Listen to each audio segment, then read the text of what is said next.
السلام عليكم، كي دايرين؟ لاباس عليكم؟ كنتمنى تكونوا كاملين بخير وعلى خير في اتم الصحه والعافيه ان شاء الله. مرحبا بكم معايا في قضيه جديده من قضايا قناه قصص مظلمه مع فاتي. قضيه اليوم مغربيه والاحداث ديالها طراو بالضبط في مدينه جديده. هاد القصه ديال اليوم غادي نشوفوا فيها الجهل بعينيه، حيت كيف ما كنعرفوا كاملين طريقه الشعوذه طريق مظلام ومسدود، ولكن بزاف ديال الناس في المجتمع ديالنا باقي الجهل ديالهم كيخليهم ما يتقبلوش القدر والقضاء ديال الله سبحانه وتعالى، وكيلجؤوا للشعوذه لتحقيق الامنيات ديالهم وبعض المرات باش يأذيو ناس اخرين. وهذا المجال كله غير من الصبر والشلاه بيا، ولكن كيف ما كيقول المثل المغربي طماع سر كذاب.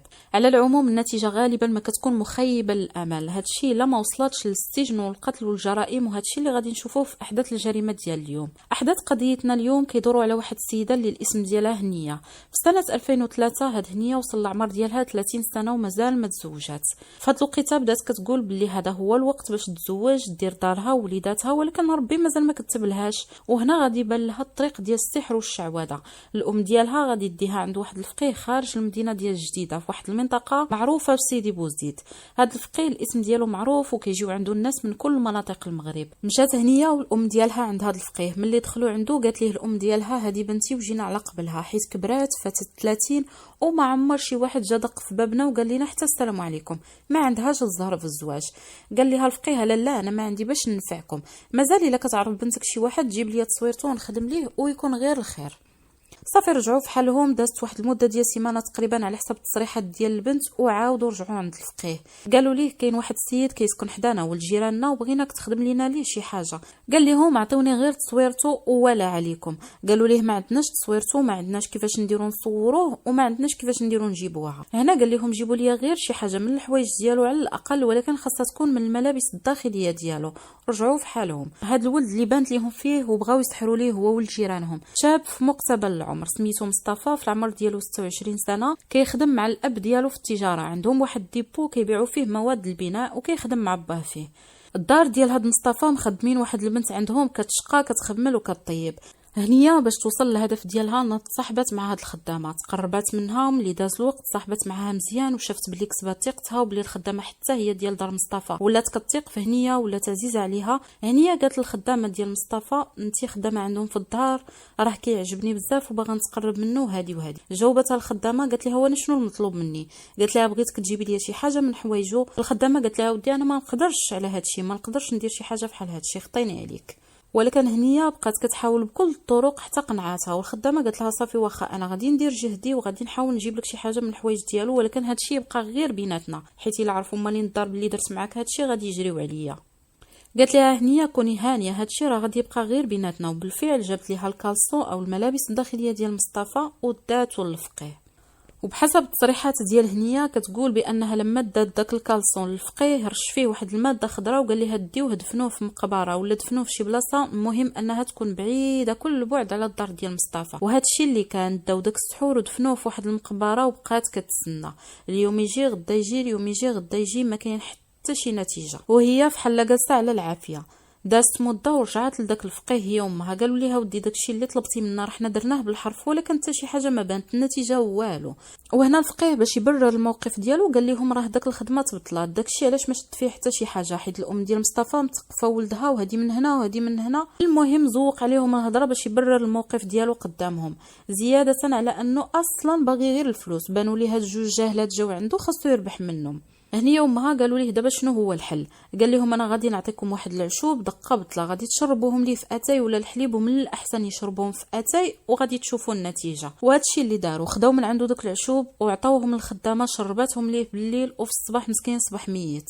في التصريحات ديال الخدامه كتقول بلي مصطفى بغى يشرب قهوه في الليل وهي دارت له فيها داك العشوب وعطاتها ليه، شربها وفي الصباح صباح ميت، ولكن ما بانت عليه حتى شي اعراض باللي تعرض للتسمم. با في الصباح بغى يفيقوا باش يمشي معاه للديبو اللي كيبيعوا فيه مواد ديال البناء، كيلقى الولد مسكين شبعان موت. فيق الدار كلشي تصدم، ما عرفوا باش تبلاو، بداو كيتبكاو كيتغوتوا. ملي كثر الغوات في الدار الخدامه شنو غدير؟ جمعات شطيطها وقالت من هنا دازو. هربات للدار ديالهم في سبت السايس. سبت السايس هو واحد القريه صغيره او جماعه تبع الاقليم الجديده. العائله ديال مصطفى هزوه وداوه السبيطار لان ضروري قبل الدفن كيتشخص الجثه باش يتاكدوا من سبب الوفاه واش طبيعي ولا لا، عاد كيعطيو الترخيص بالدفن. المهم الطبيب قال لهم غادي يتم التشريح ديال الجثه ديال مصطفى الله يرحمه. من بعد ما خرج التقرير ديال الطب الشرعي كيقول على انه تعرض لحاله تسمم خطيره بزاف وهي اللي ادت للوفاه ديالو. وهنا كيتدخل البوليس على الخط. الوالدين ديال مصطفى الله يرحمه قالوا للبوليس ولدنا كان بخير وعلى خير صحيح، ما عنده حتى شي حاجه، ما عنده حتى شي مرض نهائيا. وقالوا بلي الخدامه ملي عرفات وبلي مات هربات. البوليس هنا بداو كيجمعوا كاع المعلومات اللي توصلهم للخدامه. سولوا والدين مصطفى شحال وهي خدامه عندكم. الاب ديال مصطفى قال لهم بلي كثر من 8 سنين وهي معنا في الدار وحاسبينها فحال بنتنا، حيت ملي كانت صغيره وهي عندنا في الدار مهلين فيها وتايقين فيها ولات فرد من الاسره. البوليس سولوه واش كيعرف دارهم، قال لهم اسيدي انا ما كنعرفش دارهم، هما كيسكنوا في مدينه السيت ولكن ما عرفتش دارهم فين بالضبط. البوليس قالوا لي شكون اللي جاب لك هذه الخدامه؟ قال لهم جابها لي واحد السمسار. مشاو عند هذا السمسار قالوا لي شكون اللي جاب لك هذه البنت اللي جبتيها تخدم عند هاد الناس؟ قال لهم جابتها لي واحد السيده. مشاو عندها حتى هي وقالت لهم بلي هاد البنت راها بنت اختها وراها كتكون في قريه بسبت الزيت. والبوليس قالوا لها غادي تمشي معنا لدارهم. قالت لهم واخا. مشاو معاها حتى وصلوا للدار ديالهم كيلقاوها ساكنه في واحد الباديه في واحد الدوار معزول. لقاو عليها القبض وداوها للكوميساريه الكبيره ديال مدينه جديده. قالوا لها علاش هربتي ملي سمعتي بلي الولد مات؟ قالت لهم انا ما كنتش كيحسب ليا بلي غادي يموت. قالت لهم انها عطاتو شي دواء في القهوه. قالوا لها شكون اللي عطاك هاد الدواء؟ قالت لهم عطاتو ليا هنيه. مشاو جابوا هنيه وامها واعترفوا بلي هادوك العشوب عطاهم ليهم الفقيه وبلي ما كانوش ناويين يقتلوه. جابوا السي فقيه حتى هو وتم القاء القبض عليه واعترف بلي عطاهم داك العشوب وبلي قال لهم شربوهم ليه في اتاي. وبسبب السحر والشعوذه قتلوا الولد مسكين ورزاوه في شبابه ولاو جار ومجرور مقدمين للمحكمه والعداله. قدموهم ب4 بهم المحكمة. الفقيه حكموا عليه ب20 سنة سجن نافذ، والخدامة تحكمت ب10 سنوات، وهنية وامها تحكموا ب15 سنة سجن نافذ. وهذه كانت النتيجة ديال اللي كيتبع السحر والشعوذة والخوالخاوي. سيادي بارطاجيت معكم هذه القصة وهذه الجريمة باش تكون عبرة لكل من سولت له نفسه باش يآدي ولاد وبنات الناس، وباش الإنسان يعرف بلي القضاء والقدر ديال الله ما كيتغيرش بالشعوذة وإنما بالدعاء لله عز وجل.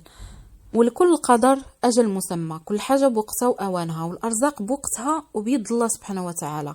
خليكم ديما مفكرين باللي الصبر مفتاح الفرج. لا داعي للتعجل ولا داعي أن الإنسان يعمر راسه بالخوال الخاوي وطريق الشعوذة. والمثل الشعبي كيقول اللي ما يجيب محبة ما يجيب حزارة. كرجى الله توصل هذه القصة والكل يستفد منها ولو أنها جريمة وقصة مؤلمة وكتضر في الخاطر. خلاصة القول بغيتكم تخليوا في بالكم ديما واحد المقولة كتقول علمت أن رزقي لن يأخذه أحد غيري فاطمأن قلبي. حفظنا الله وإياكم من كل شر وبلاء، ونشكركم على حسن الإصغاء والمتابعة، وإلى اللقاء فيديو آخر إن شاء الله وقضية أخرى. خليتكم في أمان الله وحفظه، والسلام عليكم ورحمة الله.